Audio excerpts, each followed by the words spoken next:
Hello students, welcome to बुखार educator. मैं विकास कुमार झा। तो लास्ट तीन टॉपिक जो हमने किए हैं वो बहुत ही इम्पोर्टेंट रहे हैं आपके एग्ज़ाम्स के लिए और उसको आप ज़रूर समझें। जिसमें हमने चाइल्ड सेंटर एजुकेशन की बात की थी, इंक्लूसिव की बात की थी एंड द जेंडर जो है बायस की बात की। तीनों टॉपिक ही बहुत इंपॉर्टेंट है और इस पर काफ़ी क्वेश्चन एग्जाम में आ चुके हैं। तो 4 से 5 क्वेश्चन तो आपको देखने को मिलेंगे, ठीक है। तो इसको आप ज़रूर करें, ठीक है। आज हम जो टॉपिक स्टार्ट करने जा रहे हैं, ये जो टॉपिक है ये पैडागोजिकल है। मतलब ये कह सकते हो कि टीचिंग जो हमारी पैडागोजिकल होती है, कैसे हम बच्चों को पढ़ाएं सिखाएं, उसके बारे में है थोड़ा सा। तो उसमें जो सबसे बड़ा रोल होता है वो होता है इवैल्यूएशंस का। इवैल्यूएशन मतलब क्या होता है? बच्चे का मूल्यांकन करना। मूल्यांकन कैसे किया जाए, किस तरीके से किया जाए, किस मतलब मेथड का यूज करते हुए किया जाए, हम उसके बारे में क्या करेंगे, आज बात करेंगे, ठीक है। तो हम बात जब करते हैं तो आज जो हमारा टॉपिक हम जो डिस्कस करने जा रहे हैं वो है आपका that is the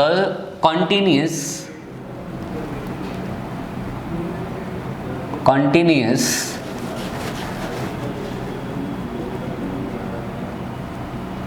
and comprehensive evaluation, ठीक है, जिसको हम सतत एवं व्यापक मूल्यांकन कहते हैं। सतत एवं व्यापक मूल्यांकन, कंटिन्यूस एंड कॉम्प्रिहेंसिव इवैल्यूएशन। ये कॉमन टॉपिक है बच्चों। ये आपके क्या नाम है, सीटेट के अंदर जो है, सीडी के अंदर, या आप ये कह सकते हो सीडी के अंदर, या आप कहो कि मतलब सब्जेक्ट पेडागोजी में इंग्लिश, मैथ, साइंस सब में जो होता है ये पूछा जाता है। तो याद रखना बच्चों, ये मोस्ट इंपॉर्टेंट टॉपिक है आप लोगों के लिए। ये क्या कहेंगे, मोस्ट इम्पोर्टेंट टॉपिक है, यानी कि बहुत ही ज़्यादा इम्पोर्टेंट टॉपिक है और इस पर क्वेश्चन एग्जाम में आप देखोगे 3 से 4 क्वेश्चन जो होते हैं इसके ऊपर आपके पूछे ही जाते हैं, ठीक है। चलिए, आप पहली बात तो कॉन्टिन्यूस एंड कॉम्प्रिहेंसिव इवैल्यूएशन है क्या, उससे पहले इवैल्यूएशन क्या होता है उसके बारे में जानना है। एक अच्छे इवैल्यूएशन की क्या विशेषताएं होती हैं इसके बारे में जानना है, ठीक है।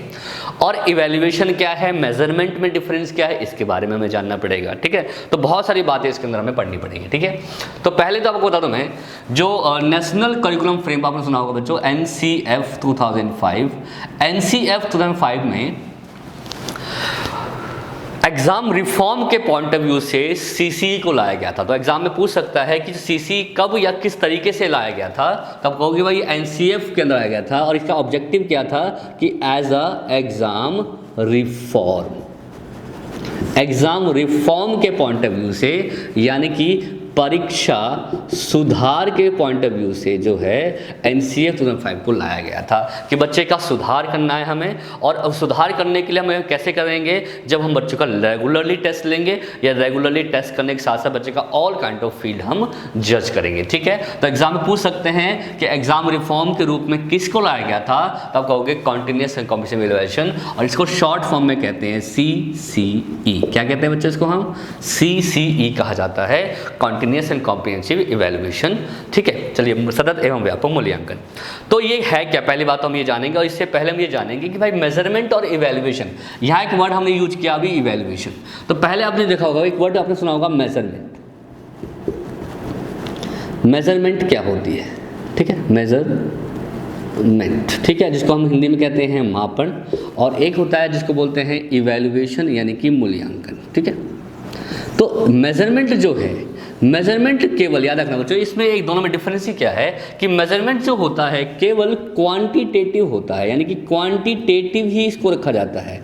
जो भी मार्किंग की जाती है, जैसे मैं कहूँ कि भाई आपने एग्जाम में 33% अंक प्राप्त किए, या उसने 10 में से 7 जो क्वेश्चन ठीक हुए, तो यहाँ पर जो उसकी टेस्टिंग हुई है उसमें हमने इसको क्या दिए, अंक दिए हैं, ठीक है। जो अंक जो दिया जाता है वो मेजरमेंट का पार्ट होता है, ठीक है। तो जो भी क्वांटिटेटिव फील्ड बच्चे का डेवलपमेंट का होता है, बच्चे की इवैल्यूएशंस का होता है, या बच्चे के टेस्टिंग या जजमेंट का होता है, उसे हम बोलते हैं मेजरमेंट। तो मेजरमेंट एक छोटा कॉन्सेप्ट है बच्चों। मेजरमेंट क्या है, स्मॉलेस्ट कॉन्सेप्ट। इसके बिहाफ पे बच्चे की एबिलिटीज़ को, बच्चे के कॉन्सेप्ट्स को आप जज नहीं कर सकते, ठीक है। या जो हमारी इवैल्यूएशन है, इवैल्यूएशन जो होता है ये जजमेंट बेसिस पर होता है। जो भी हम जज करते हैं बच्चे की एबिलिटीज़ को, कैपेसिटीज़ को, वो होता है इवैल्यूएशन। तो इवैल्यूएशन के बिहाफ पर आप बता सकते हो कि बच्चे को किस प्रकार से डेवलपमेंट हुआ है, कितना डेवलपमेंट बच्चे का हो चुका है, कितना हमें डेवलपमेंट और हमें करना है।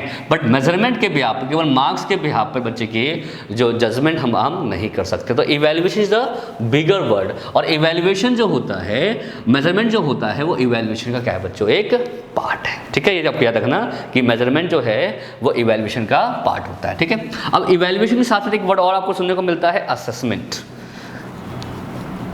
असेसमेंट भी इवैल्यूएशन में आ जाता है। असेसमेंट मतलब होता है जो भी बच्चे में हम जो भी बच्चे के अंदर जो सुधार किया जाता है, या बच्चे में जो हम रेगुलरली, ये क्या कह लो आप, रेगुलरली जो बच्चे का टेस्टिंग करते हैं, या बच्चों का जो रेगुलरली जो हम बच्चों का एक तरह से डे बाय डे उसकी जो इंस्ट्रक्शंस दिए जाते हैं, उसे हम क्या कहते हैं बच्चों, आपका असेसमेंट दिया जाता है। या बच्चों की जो रिकॉर्ड तैयार करते हैं, बच्चों में जो इम्प्रूव करते रहते हैं, वो सब जो है, जो डाटा इकट्ठा किया जाता है, वो असेसमेंट होता है। तो ये कह लो आप, असेसमेंट और मेजरमेंट ये दोनों ही किसके पार्ट है बच्चों, यानी कि इवैल्यूएशन बड़ा है और इसमें क्या क्या आ जाती है, असेसमेंट और इवैल्यूएशन आता है। मेजरमेंट, असेसमेंट और आपका मेजरमेंट आ जाता है, ठीक है। मेजरमेंट क्या है, केवल क्वांटिटेटिव क्या है, वो क्या ना, असेसमेंट क्या है, जो भी प्रोसेस होता है, या जो भी प्रोसेस अभी कैसे जो भी एक्टिविटीज़ कराई जाती है, या जो भी प्रोसेस बच्चे का होता है, या जो भी इंप्रूवमेंट हम बच्चे में कर रहे होते हैं, उस इंप्रूवमेंट को जो जज किया जाता है उसको हम असेसमेंट कहते हैं। और इन दोनों को हम किस में रखेंगे बच्चों, इवैल्यूएशन में, ठीक है।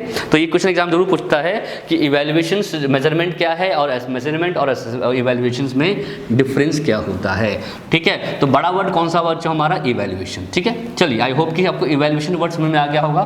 और इवैल्यूएशन की आपको बता दूं मैं 4-5 विशेषताएं होती है एक अच्छे इवैल्यूएशन की। पहली बात तो वैलिड होना चाहिए, जिस ऑब्जेक्टिव के लिए हम टेस्ट ले रहे हैं वो ऑब्जेक्टिव को फुलफिल करने वाला होना चाहिए। दूसरा, रिलायबल होना चाहिए। रिलायबल मतलब क्या होता है बच्चों की, वो बायस नहीं होना चाहिए, ऐसा नहीं किसी को अच्छा इवैल्यूएट कर दे, किसी को हमने कम किया, किसी को अच्छे मार्क्स दे दिए, किसी को अच्छे मार्क्स नहीं दिए, ठीक है। तो थर्ड क्या है, वो ऑब्जेक्टिविटी, किसी ऑब्जेक्टिव टाइप्स होने चाहिए, ऑब्जेक्टिव पे बेस होना चाहिए।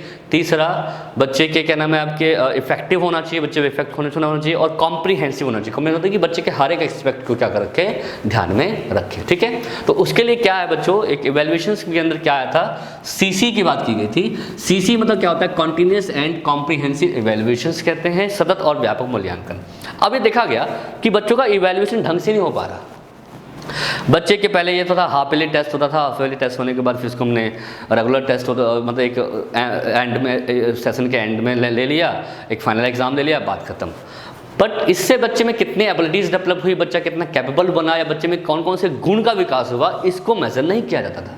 इसलिए एनसीएफ ने कहा गया भाई बच्चे के एग्जामिनेशन रिफॉर्म करने के लिए, या बच्चों का जो एग्जामिनेशन फोबिया है उसको दूर करने के लिए, या बच्चों में एग्जामिनेशन प्रोसेस को सही रूप से मेजर करने के लिए हमें बच्चों का रेगुलर टेस्टिंग करना पड़ेगा, ताकि हम ये देख सकें कि बच्चा डे बाय डे कितना कर रहा है और उसमें कितने चेंजेस आ रहे हैं।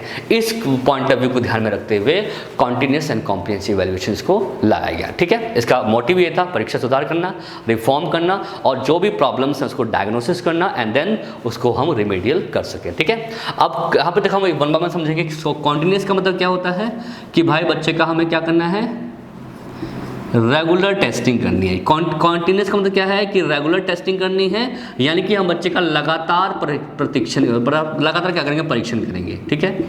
लगातार टेस्ट होगा, मतलब डे बाय डे बच्चे के टेस्ट होंगे, एक्टिविटीज़ कराई जाएंगी, यूनिट टेस्ट होगा, हर एक डे बाय डे रोज कुछ ना कुछ एक्टिविटी कराई जाएगी, यानी कि जो भी होगा कॉन्टिन्यूस होगा और रेगुलर प्रोसेस पर हम उसको रखेंगे, ठीक है। अब रेगुलरली टेस्ट तो लेंगे, बट किस चीज़ का लेंगे, इसके लिए क्या वर्ड आया बच्चों आपका, कॉम्प्रीहेंशन। कॉम्प्रीहेंशन का मतलब ये होता है, मूल्यांकन मतलब क्या होता है बच्चों, कि भाई जो भी हम ये जो कॉम्प्रीहेंसिव मतलब वर्ड का मतलब ये हुआ कि हम बच्चों का क्या करेंगे बच्चों, अब जो भी टेस्ट होगा, जो भी हम टेस्टिंग करेंगे, उसमें दो प्रकार के फील्ड होंगे। एक होगा बच्चों, उसको बोलते हैं स्कोलेस्टिक फील्ड। स्कोलेस्टिक का मतलब क्या है बच्चों, यहाँ पर शैक्षणिक क्षेत्र है ना, और एक क्या होगा बच्चों, दैट इज कोस्ट कोलेस्टिक फील्ड। कोस्ट कोलेस्टिक फील्ड जिसको हम क्या कहते हैं, सह शैक्षणिक क्षेत्र। क्या बोलते हैं, सह शैक्षणिक क्षेत्र कहा जाता है, ठीक है। सह शैक्षणिक क्षेत्र। अब ये कोलेस्टिक और कोकोलेस्टिक क्या है? कोलेस्टिक जो है बच्चों, ये है आपका एकेडमिकल या जो भी सिलेबस बेस्ड असेसमेंट्स होते हैं, सिलेबस बेस्ड जो टेस्ट हुए जाते हैं वो सब आ जाता है कोलेस्टिक में। जैसे कि बच्चे ने मैथ्स में कितना किया, ठीक है, बच्चे ने साइंस में कितना किया, ठीक है, बच्चे ने इंग्लिश में बच्चे का जो है वो कैसा इम्प्रूवमेंट चल रहा है, ठीक है, बच्चे जो है हिंदी में कैसा कर रहे हैं। तो जो भी सिलेबस बेस्ड असेसमेंट होता है सब कोलेस्टिक का पार्ट हो जाता है, ठीक है। और को कोलेस्टिक में आ जाता है जो को करिकुलम एक्टिविटीज आ जाती हैं, को करिकुलम एक्टिविटीज, जो भी अदर एक्टिविटीज जो बच्चा करे, जैसे कि बच्चे में किस चीज़ में इंटरेस्ट डेवलप किया है ना, बच्चे का एटीट्यूड कैसा है ना, बच्चे में एटीट्यूड कितना डेवलप हुआ, ठीक है, बच्चे जो हैं कितने स्किल्स डेवलप किए हैं ना। नंबर 4 बच्चे का बिहेवियर कैसे चेंज हो रहा है, बिहेवियर मतलब होता है व्यवहार, है ना, बिहेवियर कैसा है, ठीक है, या बच्चे ने कितने थॉट्स थिंकिंग डेवलप की, कितने वैल्यूज़ आए बच्चे में जो सोशल एंड मॉरल वैल्यूज़ होते हैं, ठीक है, वो सारी चीज़ें, ये सब बच्चों आपके को करिकुलम एक्टिविटीज़ में आ जाता है, या बच्चे ने किस एक्टिविटीज़ में पार्टिसिपेट किया है। तो रुचि कैसी है, बच्चे की वृत्ति कैसी है, इसको कहा जाता है वृत्ति, ठीक है, इसको कहा जाता है आपका रुचि, ठीक है, इसको कहा जाता है बच्चा आपका कौशल, है ना। तो बच्चे के कोलेस्टिक फील्ड में जो अदर स्किल्स, नॉलेज, इंटरेस्ट बच्चे में कितना डेवलप हो रहा है उसका जो हम असेसमेंट या जजमेंट करते हैं तो वो होता है बच्चों का कोलेस्टिक फील्ड, ठीक है। तो कोलेस्टिक एकेडमिकल ज़्यादातर हो जाता है, जो भी मार्क्स जो भी सब्जेक्ट बेस्ड होता है। कोलेस्टिक होता है तो अदर एक्टिविटीज़ बच्चे में कितना इंटरेस्ट हो रहा है, ठीक है। अब इसके बिहाफ पे हम ये भी जज कर सकते हैं, जैसे मैं आपको एग्जाम्पल देता हूँ कि मान लो कि एक बच्चा जो है मैथ्स में टेस्ट ले रहा हूँ उसका टेस्ट में 30 में से नंबर आ रहे हैं, पहले आए 26, फिर आ रहा है 10, फिर आ रहा है 8, फिर आ रहा है 7, यानी कि बच्चे के जो परफॉर्मेंस है वो गिरता जा रहा है, ठीक है।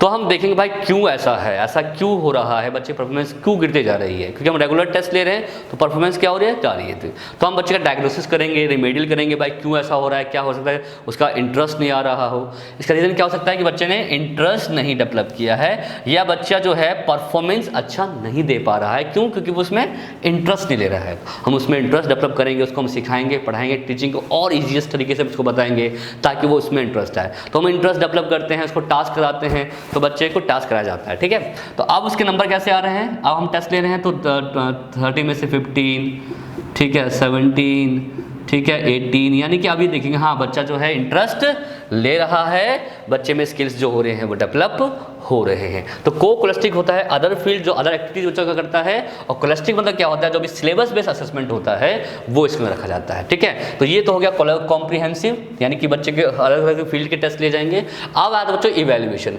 इवैल्यूएशन मतलब क्या होता है बच्चों, क्या करना, असेस करना, जो असेसमेंट की जा रही है, एंड जज करना बच्चे की परफॉर्मेंस को। क्या करना बच्चों, आंकलन करना, और साथ में क्या करना, परीक्षण करना, या ये कह सकते हैं कि उसके आधार पर निर्णय लेना क्या कहलाता है, इवैल्यूएशन कहलाता है। अब इन तीनों को आप मर्ज कर दो, ठीक है। क्या है, कॉन्टिन्यूअस यानी कि लगातार टेस्टिंग करेंगे, किस किस फील्ड का, कोलेस्टिक एंड कोलेस्टिक फील्ड का, यानी कि regular assessing and judging the performance level of the child in both scholastic and scholastic field. Hindi में अगर बोलूं कि लगातार बच्चों का आंकलन एवं परीक्षण करना, किसमें, शैक्षणिक और सह शैक्षणिक क्षेत्र में, उसी को बोलते हैं कॉन्टिन्यूअस एंड कॉम्प्रिहेंसिव इवैल्यूएशंस। तो एग्जाम में पूछ लेता है कि सीसी का क्या मोटिव है कि बच्चों की एबिलिटीज को जज करना, समझना, और बच्चों को सीखने के लिए क्या करना, मोटिवेट करना, उसके परफॉर्मेंस को देखना, जज करना, और बच्चे के अंदर इम्प्रूवमेंट लेके आना, ठीक है।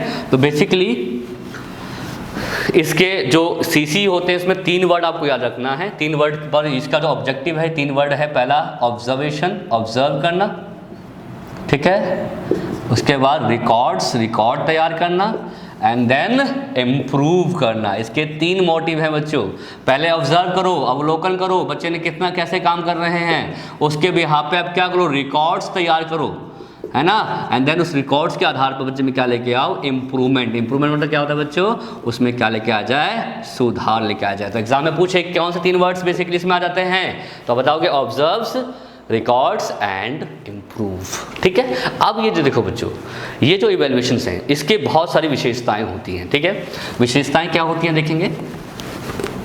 पहली विशेषता इसकी क्या है, पहली विशेषता इसकी क्या है कि भाई ये जो है बच्चे की जो है परफॉर्मेंस लेवल को असेस करता है। क्या करता है, बच्चे के परफॉर्मेंस लेवल्स को असेस करता है। ठीक है, दूसरी बात क्या है बच्चों, ये बच्चे के अंदर जो है उसकी एबिलिटीज़ को समझता है या बच्चे के कैपेसिटीज़ को समझता है ना, कैपेसिटीज़ को देखता है, जज करता है। तीसरा, बच्चों में एक तरह से जो है सेल्फ कॉन्फिडेंस बिल्डअप करता है। अगर बच्चा अच्छा इवेल्युएट कर रहा है तो सेल्फ कॉन्फिडेंस बिल्डअप करता है ना।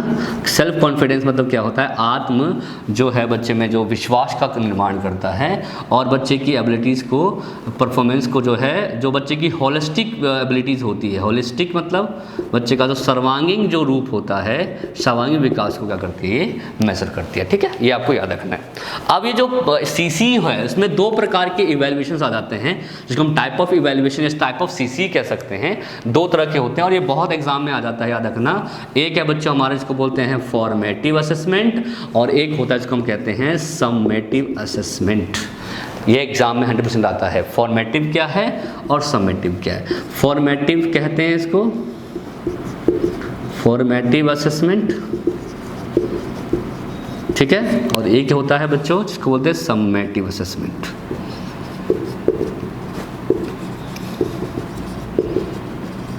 ठीक है, फॉर्मेटिव को कहते हैं रचनात्मक आंकलन,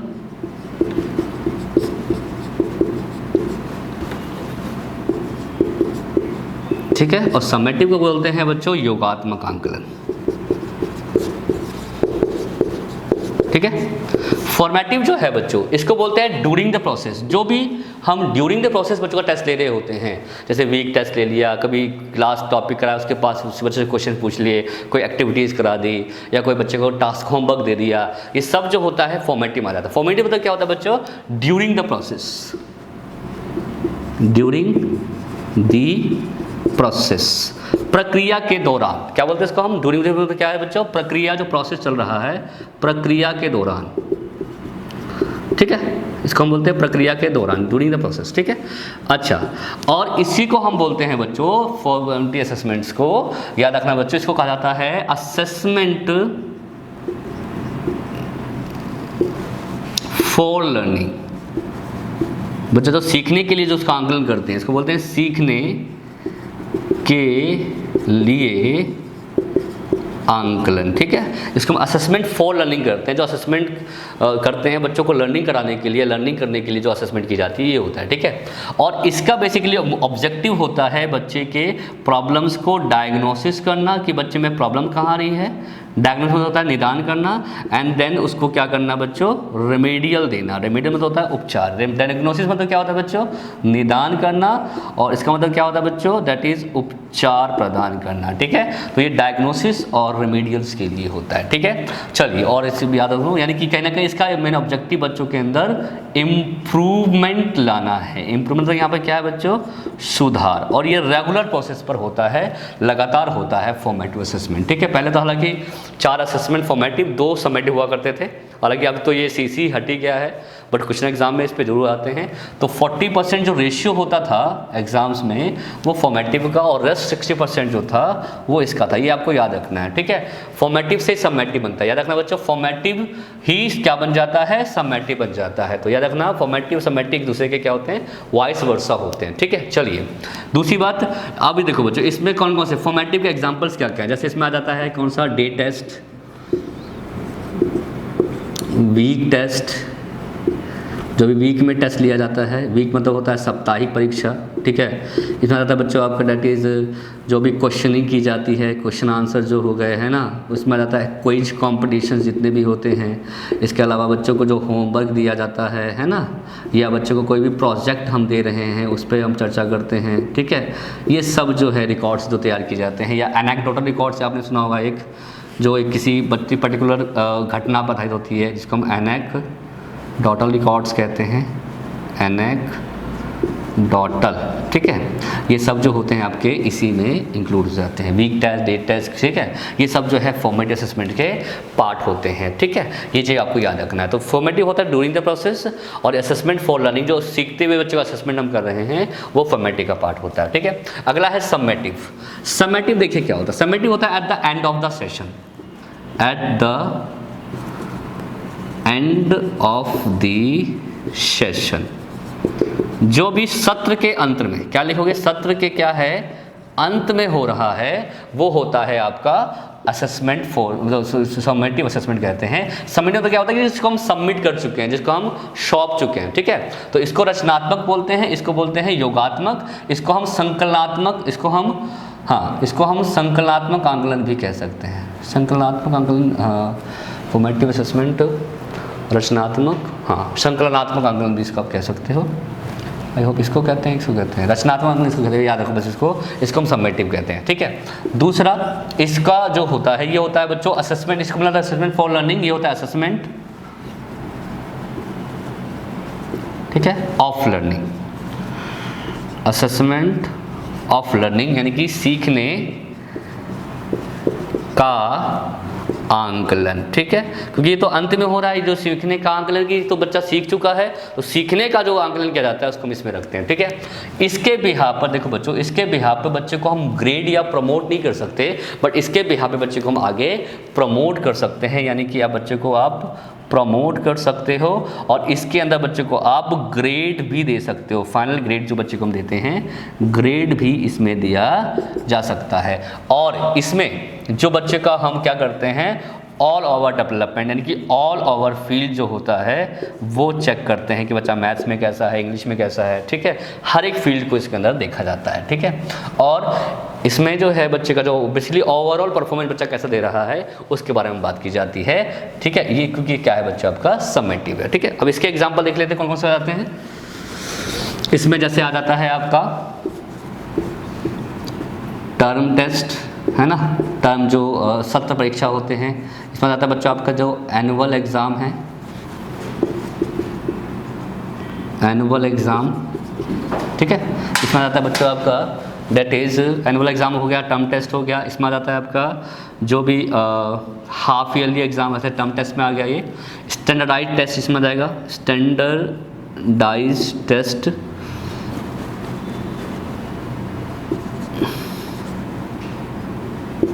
ठीक है।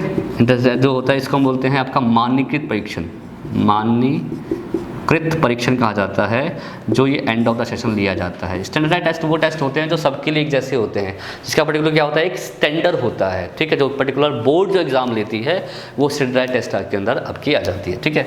इसके अंदर आता है बच्चों आपको सुना होगा ओलंपियाड, ओलंपियाड टेस्ट जो होता है ना, जो ओलंपियाड टेस्ट जो देखा वो लोगों ने जो होता रहता है, ये बेसिकली साइंस का मैथ का पहले ओलंपियाड टेस्ट हुआ करता था, अब तो बिहार सब्जेक्ट का हो गया है। ये जब एग्ज़ाम बच्चों को आने वाला होता है तो उसके लिए क्विज कंपटीशन के थ्रू के बिहार पर ओलंपियाड टेस्ट लिया जाता है, वो भी सीमा आपका आ जाएगा, ठीक है। तो ये सारे टेस्ट जो होते हैं समेटिव असेसमेंट के पार्ट होते हैं। तो क्योंकि इसको हम सबमिट कर चुके हैं और इसके बिहार पे बच्चे को हम ग्रेड भी दे सकते हैं और नेक्स्ट क्लास में उसको हम प्रमोट भी कर सकते हैं। तो ये किस में आ जाता है बच्चों आपका समेटिव असेसमेंट के अंदर आ जाता है, ठीक है। तो दो मेन असेसमेंट इसके अंदर आ जाते हैं, एक फॉर्मेटिव आ जाता है और एक आ जाता है बच्चों हमारा दैट इज समेटिव असेसमेंट, ठीक है। अब क्वेश्चन एग्जाम में आया था कि एक बच्चा जो है, एक assessment for learning, assessment of learning, ये दो वर्ड हम जो पढ़े, इस पर क्वेश्चन जरूर पूछता है एग्जाम में कि एक बच्चा है, एक बावर्ची है, वो खाना बनाते समय खाने को चक्कर देखता है, तो किस प्रकार का आंकलन है। तो ये किसका है, फॉर्मेटिव है, समेटिव है। तो आप देखिए बच्चे, बनाते समय चख रहा है यानी कि चेंज कर सकता है, जहाँ पे इम्प्रूव कर सकता है, तो क्या होगा वो फॉर्मेटिव है। फॉर्मेटिव तो क्या होगा वो असेसमेंट फॉर लर्निंग, क्योंकि अगर नमक ज़्यादा है तो पानी मिला देगा, नमक कम है तो नमक मिक्स कर, या जो भी मसाला वगैरह है उसमें चेंज कर सकता है, यानी कि वो कहीं ना कहीं मॉडिफिकेबल है, सुधार योग्य है। जहाँ पे सुधार कर सकते हैं, जहाँ पे इम्प्रूव कर सकते हैं लर्निंग को, एक्टिविटीज़ को, वहाँ पे है फॉर्मेटिव असेसमेंट। लेकिन क्वेश्चन अगर यही होता है कि भाई उसने खा लिया, मतलब उसने बना लिया, सबने कुपड़ोस जैसे सबने खा लिया, फिर पूछा भाई खाना कैसा बना था, तो ये हो गया सबमिट। तो क्या बन जाता है असेसमेंट ऑफ लर्निंग, यानी कि सीखने का आंकलन। तो इनमें से याद रखना, असेसमेंट फॉर लर्निंग होता है फॉर्मेटिव, असेसमेंट ऑफ लर्निंग होता है समेटिव असेसमेंट। इसके अलावा एक तीसरा असेसमेंट भी होता है जिसको बोलते हैं डायग्नोसिस असेसमेंट। बेसिकली असेसमेंट करते ही इसलिए हैं क्योंकि हम ये देख सके कि बच्चे की प्रॉब्लम क्या है। मैंने एक पेपर तैयार किया, क्वेश्चन दिए बच्चों को ताकि मैं चेक कर सकूँ कि बच्चे की प्रॉब्लम कहाँ पर आ रही है, किस क्वेश्चन बच्चा ज़्यादा प्रॉब्लम फेस कर रहा है। तो ये असेसमेंट को हम क्या बोलेंगे, उसको बोलेंगे डायग्नोस्टिकल असेसमेंट या निदानात्मक परीक्षण। ठीक है, तो तीनों असेसमेंट जो होते हैं इसी में आ जाते हैं कॉन्टिन्यूस एंड कॉम्प्रिहेंसिव इवैल्यूएशंस में। आई होप कि ये कॉन्सेप्ट आपको सही रूप से समझ में आया होगा। सीसी क्या होती है, फॉर्मेटिव क्या होता है और समेटिव क्या होता है। ठीक है बच्चों, तो अब हम नेक्स्ट क्लास में बात करेंगे एक नए टॉपिक की, नए जो क्या नाम है कंटेंट की बात की जाएगी। तब तक आप इतना तैयार कीजिए। ठीक है, मिलते हैं नेक्स्ट वीडियो में। Thank you very much.